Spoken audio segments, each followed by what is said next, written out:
wabarakatuh. Waalaikumsalam. Mohon izin Pak Ustaz, besar waktunya. Saya jamaah lama tapi jadi penantang baru.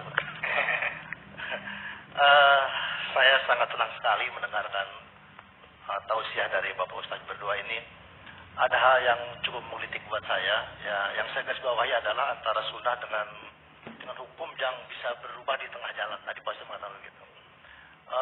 Satu dulu, masalah sunnah tadi sampaikan oleh Pak Ustaz bahwa sunnah itu adalah apa-apa yang diperbuat oleh Nabi dan yang diucapkan oleh Nabi dan ditetapkan oleh Nabi, begitu tadi kurang lebih ya.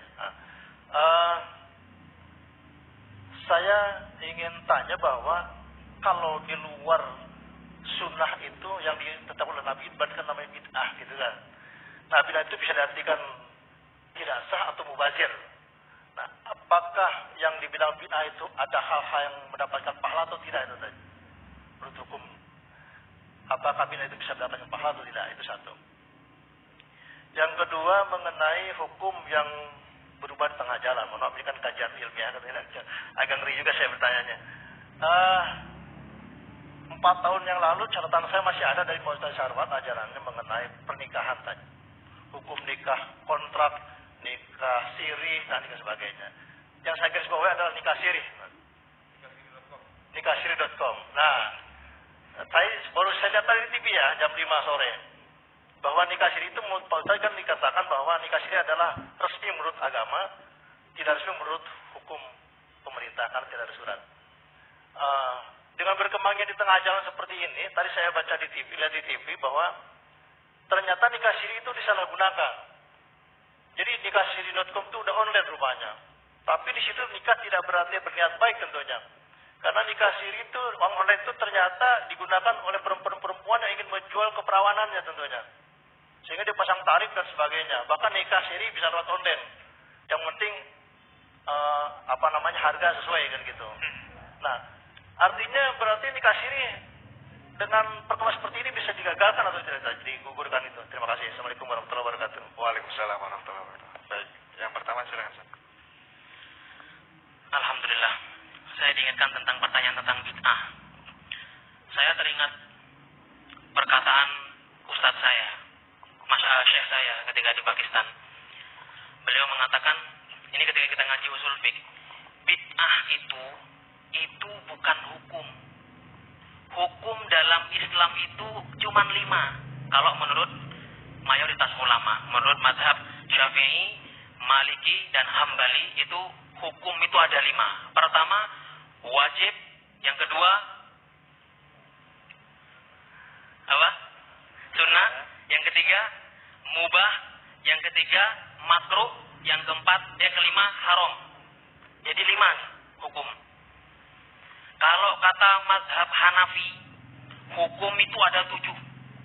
Wajib, fardu, sunnah, mubah, sunnah, makruh, mandub, kemudian makruh dan makruh karahatul tahrim. Ada 7 di sana.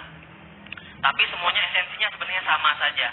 Hanya kalau fardu itu kata mazhab Hanafi adalah sesuatu yang harus dilakukan, cuman dalilnya dari dalil yang dhonni.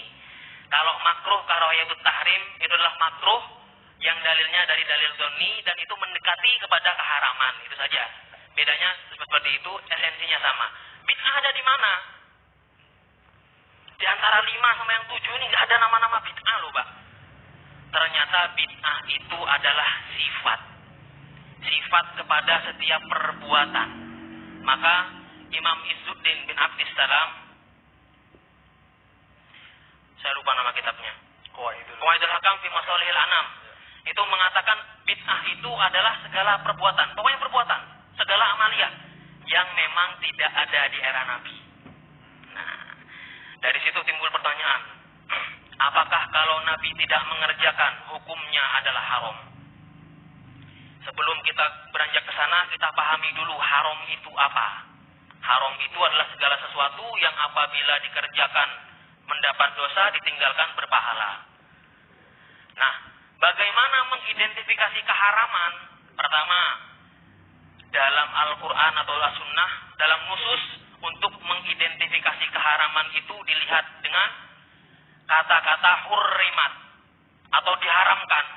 Wahai manusia, diharamkan kepada kamu makan bangkai, haram makan bangkai. Itu cara mengidentifikasi keharaman. Yang kedua, cara mengidentifikasi keharaman adalah apabila dikatakan jauhilah, ibta'id an atau wajtanibu katsiran minadh-dhon, seperti itu. Istanib, ya, istanib, jauhilah. Nah, itu sudah menunjukkan ada kemungkinan keharaman di sana.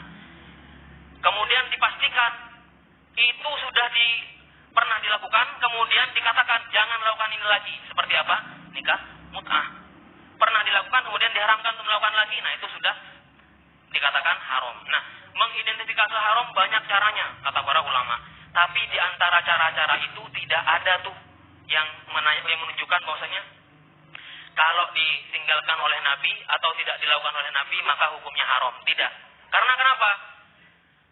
Imam Asy-Syafi'i dalam kitab Al-Muwafaqat mengatakan Nabi kalau meninggalkan sesuatu itu tidak haram, tidak selalu bermakna haram, tidak bisa dikatakan haram. Karena kenapa? Banyak alasannya. Alasan yang pertama, Nabi meninggalkan sesuatu karena takut nanti apa yang dilakukan Nabi ini dianggap wajib oleh umatnya. Maka Nabi meninggalkan sholat taraweh berjamaah. Sholat tarawehnya Nabi cuma 3 malam itu. Orang sini sesuai sunnah itu. Malam keempat nggak ada lagi. Malam keempat pada kumpul mall semua itu. Ambasador itu penuh itu. Sesuai sunnah Nabi. Ya.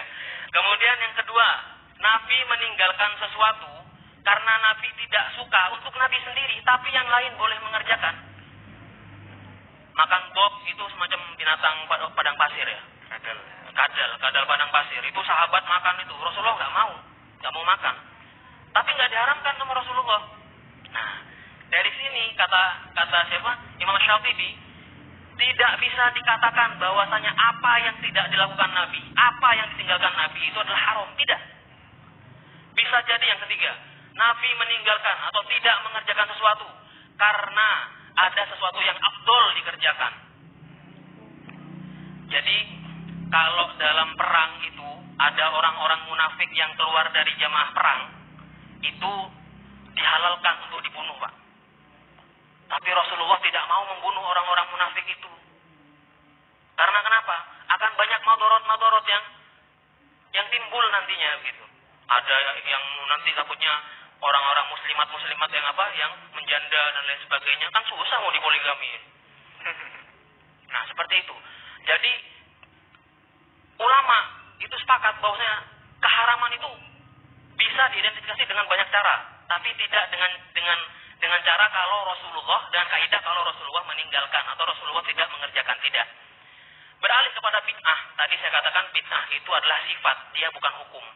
Maka kalau ada orang tanya, ini hukumnya apa? Hukumnya bid'ah, tidak. Tapi kalau dengan amaliyah ini bagaimana? Amaliyah ini sepertinya bid'ah. Dan bid'ah itu menurut para ulama itu terbagi, Pak. Terbagi kepada bid'ah. Ada yang bilang bid'ah hasanah, bid'ah sayyi'ah. Ada yang membagi bid'ah itu pada 5 hukum tadi. Bid'ah dibagi pada 5 hukum tadi. Itu dalam kitab Imam Nawawi mengatakan demikian. Ada bid'ah wajib, bid'ah sunnah Ya. gitu. Nanti dikait-kaitkan. Adakah bid'ah yang hukumnya sunnah? Ada. Adakah bid'ah yang nanti berpahala? Ada. Wa ni'matul bid'ati hadhihi, kata siapa? Umar ketika ngapain tuh? Sholat tarawih berjamaah. Jadi sholat tarawih itu di era Rasulullah agak malaman dikit, Pak. Kalau sekarang kan jadinya setelah Isya ya, Pak ya. Setelah Isya. Nah, ini nikmat-nikmat bid'ah yang nikmat beneran yang dimajukan itu. Kalau malaman dikit bisa telat sahur kita.